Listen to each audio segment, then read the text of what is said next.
സപ്ലൈക്കൊന്നും വാങ്ങിക്കാറുണ്ട് ഞങ്ങൾ സാധനങ്ങൾ. വില കൂടുന്ന ഒരു വിഷയമാണ്. ഞങ്ങൾ സാധാരണക്കാരുടെ ജീവിതം മുന്നോട്ട് പോകാൻ വളരെ ബുദ്ധിമുട്ടാണ്. സപ്ലൈക്കോയിൽ സാധനങ്ങളൊന്നുമില്ല.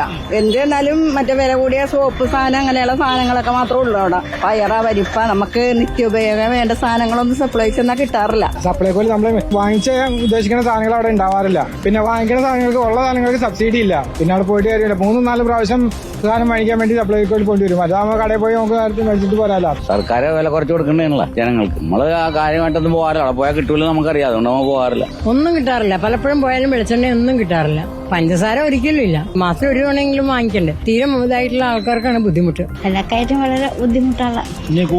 ഇനി ഒരു സാധനം വില കൂടുന്നതല്ലാതെ ഒന്നും കുറയാൻ പോണില്ല. ഇനി എന്താ സാധനമാണ് വില കുറയാൻ പോണോ? ഒന്നും വില കുറയാൻ പോണില്ല. ആക്ച്വലി ഞാൻ ഇപ്പൊ സപ്ലൈക്കൊന്നും പോകാറില്ല. എന്നാൽ പോലും ലുലു അങ്ങനത്തെ ഹൈപ്പർ മാർക്കറ്റുള്ള എല്ലാ സാധനവും ഒരു കുടക്കയിൽ കിട്ടുന്നുണ്ടല്ലോ. അതുകൊണ്ട് അതാണ് കൂടുതൽ ആശ്രയിക്കുന്നത്. എല്ലാം വില കൂടിയത് കാരണം നമ്മൾ വാങ്ങിക്കാൻ വരുന്നില്ല. തൊട്ടടുത്ത കടയിൽ നിന്ന് വാങ്ങിക്കുന്നത് വില അവിടെയും ഈ വില തന്നെയല്ല അവിടെ നിന്ന് വാങ്ങി കഴിച്ചല്ലേ പറ്റുള്ളൂ. എത്ര കൂടിയാലും സപ്ലൈക്കോവിലെല്ലാം മൊത്തമേ വില അല്ലേ. നമ്മൾ എന്തിനു സാധാരണക്കാർ വാങ്ങിച്ചായിരിക്കുന്നത്? ഒന്നുമില്ല. 500 രൂപ കിട്ടിയാലും ഇല്ല, 1000 കിട്ടിയാലും ഇല്ല, 1 രൂപയില്ല. നമ്മളെ സർക്കാർ എന്തരായാലും നമ്മളെ പെരുവഴിയായി. ഇനി ഒന്നുമില്ല.